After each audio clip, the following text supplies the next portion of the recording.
April 8, 2014, Helium Road, Amarillo, Texas. Three drivers stumbled upon a scene that would haunt this quiet rural community for years to come: an abandoned SUV and a woman's body lying beside it. By the time this case was solved, an innocent person would spend 466 days behind bars, families would be destroyed, and the real killer would almost walk free. How did a seemingly straightforward murder investigation go so catastrophically wrong? And why did someone go to such lengths to make sure the wrong person paid the price? Welcome back to Checkered Sky, friends. Before we dive into today's twisted tale from Texas, make sure you're subscribed so you never miss our deep dives into the most shocking true crime cases. Hit that like button if you're ready for a story with more plot twists than a Hollywood thriller, and drop a comment below. I always love hearing your theories as the case unfolds. Are you ready to discover how one person's elaborate plan almost sent an innocent woman to prison for life? Let's unravel this mystery together. April 8, 2014, Helium Road. A desolate stretch of pavement cutting through rural Texas where tumbleweeds outnumber cars 10 to 1. Three drivers cruising along this lonely road spotted something that made their blood run cold. A black SUV abandoned at the curb with what looked like a body crumpled beside it. 15 minutes later, law enforcement rolled up to find a woman's body next to the SUV. No purse, no phone, no ID.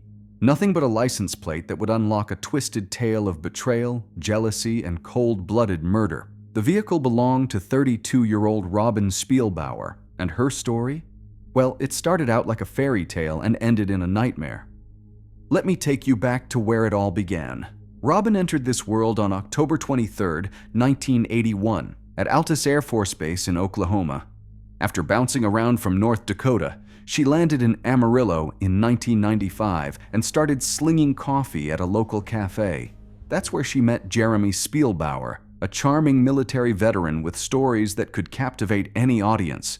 Jeremy had that whole military charm thing down pat. Their romance moved at warp speed. I'm talking 0 to inseparable in record time. Robin's parents watched their daughter fall head over heels and crossed their fingers that this whirlwind romance wouldn't blow up in her face. The couple tied the knot in 2005, and for a while, things seemed picture perfect. 2 kids came along, and that's when the cracks started showing. You know how it goes. Sleepless nights, financial pressure, the honeymoon phase wearing off faster than cheap cologne. But Robin and Jeremy weren't ready to throw in the towel just yet. They turned to the church, hoping a little divine intervention might patch things up. Enter Katie Phipps, young, ambitious criminal law student who probably should have paid more attention to the "thou shalt not covet thy neighbor's spouse" commandment. Robin, sweet trusting Robin, welcomed Katie into their lives with open arms. Katie became the friend she confided in, the shoulder to cry on, the frequent dinner guest who lingered a little too long after dessert. Can you see where this is heading? Because Robin sure didn't. Not until it was too late. The friendship between Katie and Jeremy evolved into something that definitely wasn't covered in Sunday school. When Robin discovered her husband was having an affair with her supposed friend, she did what any self-respecting woman would do. She filed for divorce. Jeremy didn't even pretend to fight for his marriage. The ink wasn't even dry on the divorce papers in 2013 before he slapped a ring on Katie's finger. The newlyweds had plenty in common, including an interesting hobby that's about to become very important to our story. They collected firearms. We're talking nearly 20 different weapons, from pistols to rifles. They'd spend weekends at the shooting range, blowing off steam by blowing holes in paper targets. Now, you'd think after the divorce, Robin could just wash her hands of the whole mess and move on, right? Wrong. When you've got kids together, your ex never really becomes your ex. They're always lurking in the periphery, showing up for soccer games and school plays, arguing about who gets Christmas morning. Jeremy stayed in his children's lives, which meant Robin couldn't escape him or his new bride. Katie, for her part, seethed with jealousy every time Jeremy had to interact with his ex-wife. The woman who'd stolen another woman's husband was now paranoid that the same thing would happen to her. Ironic, isn't it? Meanwhile, Robin's financial situation was falling apart. By the end of 2013, she'd moved back in with her parents, kids in tow, trying to rebuild her life from the ground up. But here's what really twisted the knife. Jeremy and Katie lived on the same street as Robin's parents. The same street. Can you imagine having to drive past your ex-husband's house every single day, seeing him play happy families with your former friend? The universe has a sick sense of humor sometimes. The post-divorce relationship between Robin and Jeremy deteriorated into a series of bitter disputes. Child support payments, visitation schedules, borrowed money never returned, including one incident where Jeremy sweet-talked Robin out of $400 from her child support check, promising to pay it back. Guess what never happened? Robin couldn't forgive Jeremy's betrayal. She couldn't forgive Katie either, the woman she trusted, invited into her home, treated like family. The tension between these three was thicker than Texas humidity in August. Their friends knew it. Their families knew it. The whole neighborhood probably knew it. And on April 7th, 2014, after a flurry of text messages buzzing on her phone, Robin tucked her children into bed and told her mother she'd be back later. She grabbed her keys, headed out into the night, and never came home again. What happened during those dark hours would set off a chain of events that would expose lies, frame an innocent person, and reveal a killer hiding in plain sight. The next morning, while Robin's mother was discovering her daughter's empty, unslept-in bed, those three drivers on Helium Road were making their grim discovery. Robin's parents initially tried to rationalize her absence. Maybe she'd crashed at a friend's place, lost track of time. But as the hours ticked by with no word, no returned calls, no activity on social media, panic set in. Robin's father finally called the police around 11 a.m. to file a missing persons report. Then came the gut punch. A family friend called about a news article describing a crime scene involving a black SUV on Helium Road. Robin's parents pulled up the article online, and their worst fears materialized on the screen. They recognized their daughter's vehicle immediately. The article mentioned a female victim. Back at the crime scene on Helium Road, investigators were piecing together a puzzle that would soon reveal more questions than answers. Those pink spots on Robin's car window? At first glance, they looked like paint transfer from a fender bender. But this was no accident. Someone had used something hard and metallic to repeatedly strike the window, leaving behind scratches, paint particles, and a story written in violence. The medical examiner's initial assessment painted a brutal picture. Robin had suffered multiple blunt force traumas to her head, neck, and face. To the untrained eye, it looked like someone had beaten her to death in a fit of rage. With Robin's identity confirmed and her parents' worst nightmares realized, detectives started digging into her personal life. And boy, did they strike gold in the drama department. The divorce, the affair, the love triangle that had more sharp edges than a broken mirror. It all pointed to two people who might have wanted Robin out of the picture. Time to pay the newlyweds a visit. When investigators knocked on Jeremy and Katie Spielbauer's door, they were met with Oscar-worthy performances of shock and ignorance. Katie claimed she knew nothing beyond what she'd seen on the news. Jeremy sang the same tune, playing the concerned ex-husband who couldn't possibly imagine who would want to hurt the mother of his children. If lying was an Olympic sport, these two would have been competing for gold. During formal questioning, Jeremy spun his first web of lies. He claimed he'd spent the night of Robin's death at his uncle's house, texting Katie around 9 p.m. while she was visiting a friend with her son. He mentioned sending Robin a text around 6 p.m. that went unanswered, then allegedly crashed on the couch when he got home. Simple, clean, alibi established. Except Jeremy forgot one crucial thing about the digital age. Our phones are the ultimate snitches.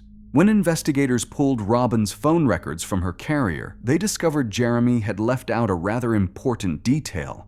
The texts revealed that Robin and Jeremy had planned to meet on the evening of April 7th. Suddenly, Jeremy's story had more holes than Swiss cheese.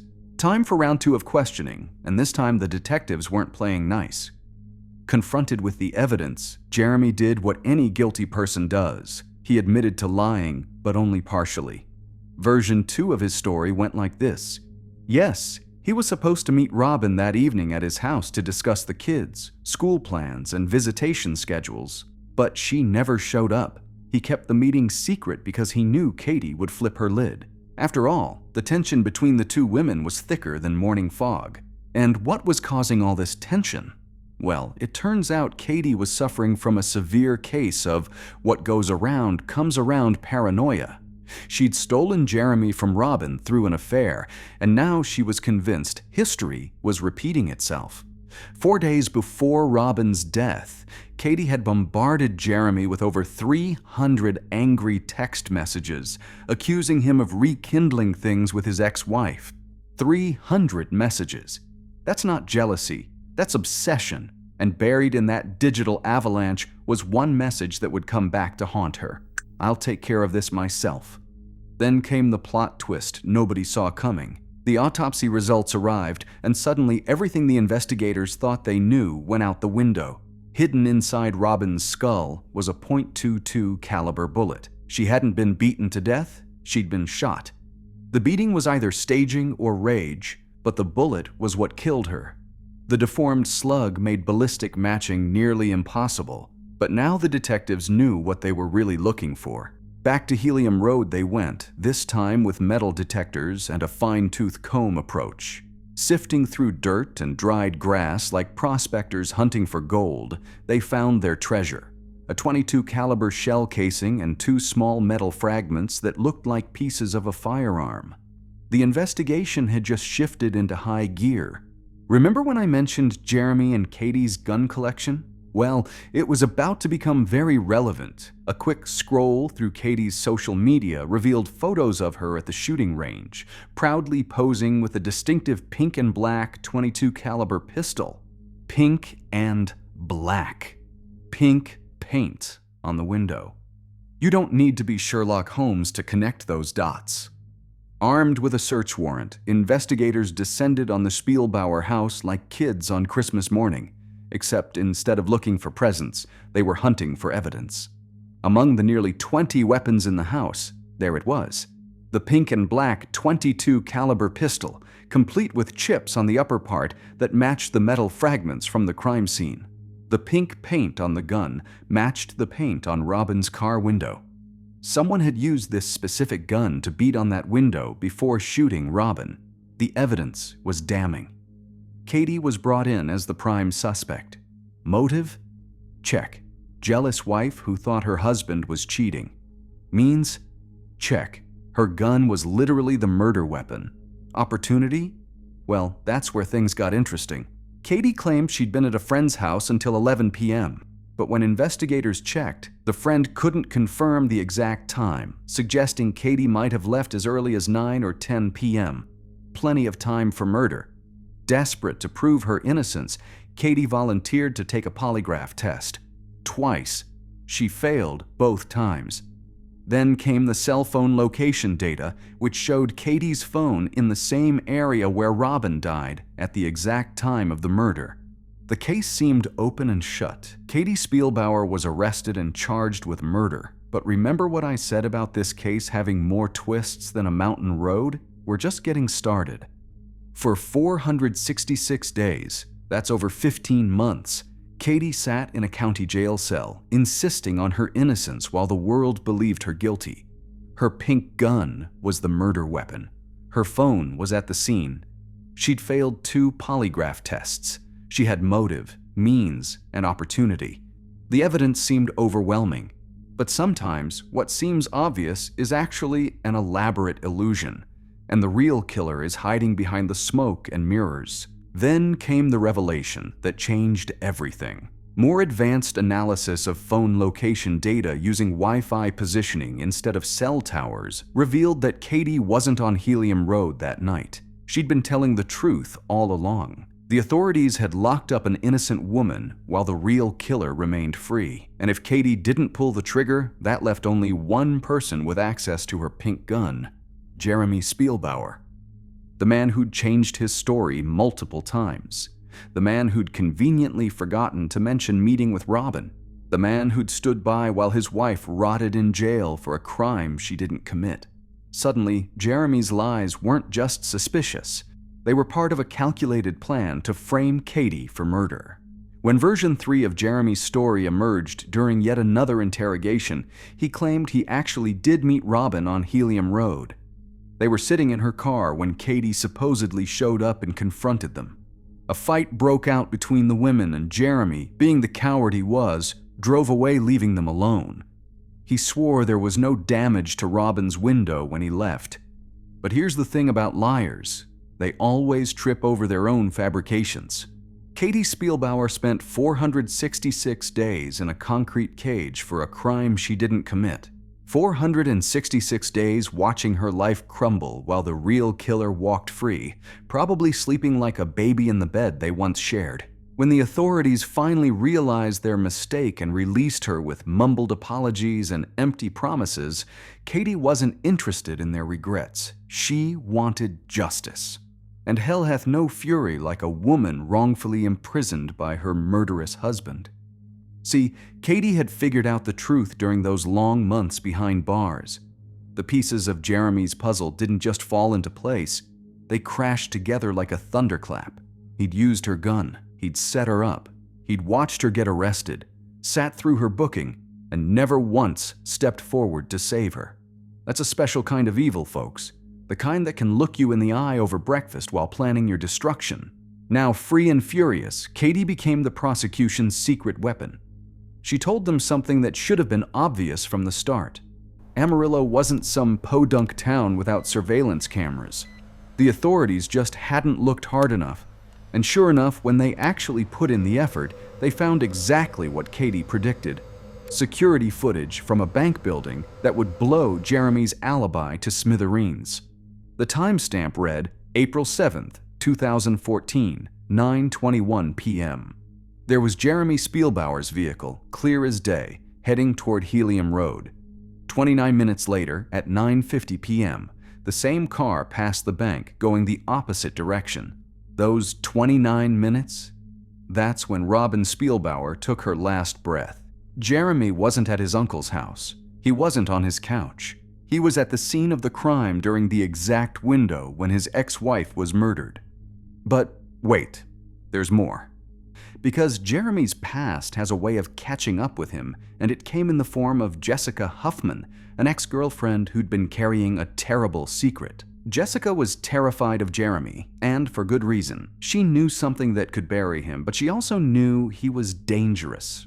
It took a promise of protection from law enforcement to get her to speak up, and when she did, her words sent chills down everyone's spine. 5 days before Robin's death, Jeremy had told Jessica about his custody problems. When Jessica suggested he handle things through the courts like a normal person, Jeremy's response was bone-chilling. He said he'd handle it himself, and that he wanted Robin out of their lives for good.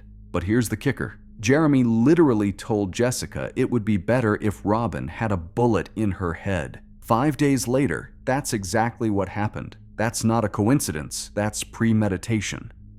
Jessica broke down sobbing as she revealed the final piece of her testimony. After Robin's death, when she'd considered coming forward, Jeremy had threatened her with the same fate. "You'll be the next one with a bullet in your head," he'd told her. This wasn't just a man who'd killed in a moment of passion. This was a calculated predator who planned murder and used intimidation to cover his tracks. But Jeremy's biggest enemy wasn't Katie or Jessica or even the prosecutors. It was himself. Remember those 4 different versions of events he'd told police? Well, version number 4 had a fatal flaw that proved he was the killer. During one interrogation, Jeremy mentioned there was no damage to Robin's car window when he supposedly drove away from the scene. The problem? The police hadn't told him about the window damage. They'd kept that detail under wraps. When detectives pressed him on how he knew about the scratches, Jeremy panicked and claimed he'd seen them when Robin's SUV was parked at the sheriff's office. But here's the thing. The window had been removed and sent to the crime lab before the vehicle ever made it to the sheriff's office. The only way Jeremy could have known about those scratches was if he'd put them there himself while beating on the window with Katie's pink gun. And speaking of revealing knowledge, Katie remembered another damning detail. When police showed up with a search warrant at their house, they hadn't mentioned anything about a shooting. The official story was still that Robin died from blunt force trauma, but Jeremy told Katie they were going to take all their weapons. How did he know they were looking for guns if he didn't know Robin had been shot? Simple. He knew because he pulled the trigger. The prosecution laid out Jeremy's diabolical plan for the jury. He didn't just want to kill Robin, he wanted to destroy Katie too. 2 birds, 1 stone. He deliberately chose Katie's pink gun, the only weapon registered in her name and the most distinctive firearm in their collection. He made sure to leave paint transfer on the window. He left the shell casing at the scene. Then he put the gun back in its place and waited for the police to connect the dots to Katie. It was almost brilliant in its cruelty. If Katie went down for Robin's murder, Jeremy would be free of both women who complicated his life. He'd have his kids, his freedom, and probably some new woman who didn't know what kind of monster she was dealing with. But Jeremy made mistakes. Lots of them. There was another piece of evidence that sealed his fate. Robin's wallet contained not just her social security card, but also those of her children. Those cards ended up in Jeremy's car. It was a small detail, but it proved Jeremy had taken items from the crime scene. At trial, Katie took the stand as the prosecution's star witness. She described a confrontation with Jeremy after Robin's death where he'd grabbed her, pinned her against a wall, and told her he'd handled the problem.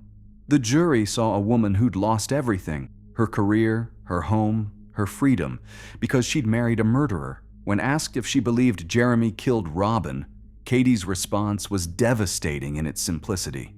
She paused, rolled her eyes, smiled sadly, and shrugged. "That's not the man that I married," she said. "He doesn't even look like the man that I married." The monster had finally shown his true face. The prosecution's final witness was Alicia Osborne, a friend to both Robin and Jeremy. She dropped a bombshell that provided the missing piece of motive. Robin had told Alicia she'd met someone new and was planning to end an affair with Jeremy. Wait, what? An affair? After everything Jeremy had put her through, Robin had still been involved with him, but she was finally ready to move on, and she was planning to formalize child support arrangements that would limit Jeremy's control. For a man like Jeremy Spielbauer, losing control was unacceptable. Robin moving on meant he couldn't manipulate her anymore. Legal child support arrangements meant he couldn't use money as leverage. Robin taking charge of her life meant Jeremy losing his power over her. And for a narcissistic control freak with a gun collection and a history of threats, that was a death sentence for Robin.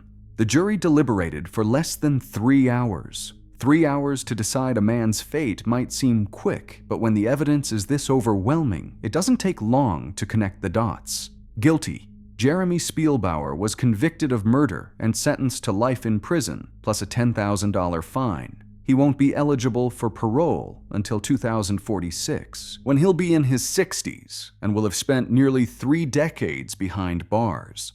Jeremy has attempted multiple appeals, each one failing as spectacularly as his attempts to lie his way out of murder.